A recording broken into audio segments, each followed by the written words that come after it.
So now we went through the circle of fifths, just the very beginning of it. We really went from only C, and the first fifth we introduced was a G, and we played a G scale. Then we moved up a fifth from there, and then we were on D, and we built a scale from there. We built up a fifth from there and built a scale on there. So far the scales that we have that have sharps in them, and we're going up the piano, just remember that as you move from any note up or that way to the right, you are adding a sharp, not a hashtag, ladies and gentlemen, just a sharp.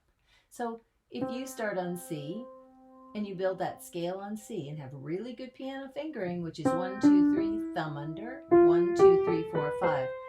The one finger that only comes up one time is your fourth finger. If you have good piano fingering, 1, 2, 3, 1, 2, 3, 4, 5. The fourth finger and the very last step of your scale, a half step, takes you right to the tonic.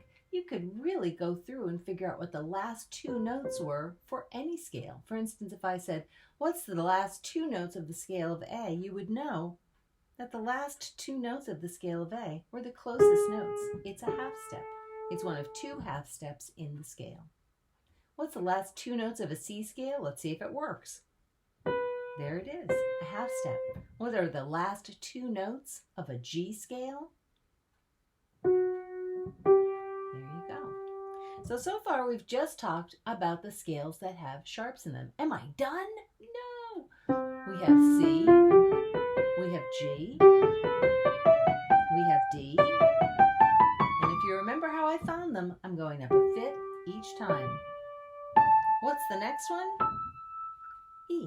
Let's build it down here where you can see it. Now I'm going to have 4 sharps in here. I know I've got F sharp, C sharp, G sharp, G. It starts to be kind of hard to remember all those sharps, but I know I've got a good ear and I'll figure it out. And I've gotten this far. Fourth finger, last two notes of an E scale. I'll do that again. Yeah.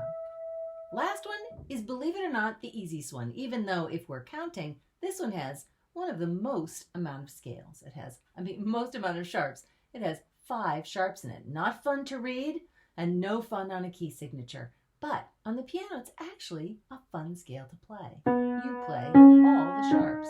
The question is always, and you have to use your ear for this and a good knowledge of the letters of the alphabet. You can only have one letter, one of each letter in the alphabet. So there's a B, there's a C sharp, there's a D sharp.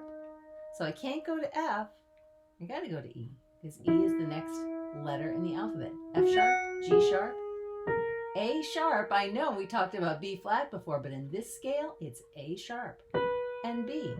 B, C sharp, D sharp, E, F sharp, G sharp, A sharp, B. So now you've gone through the C scale, the G scale, I'll go down so you can see it, the D scale, the A scale. What's next? The E scale. And the last one that we'll do in this series is a B scale. And like I said, you can use your ear to fine tune it. You can memorize the scales. You can write them down if you want the help. You can say them aloud as you're doing them.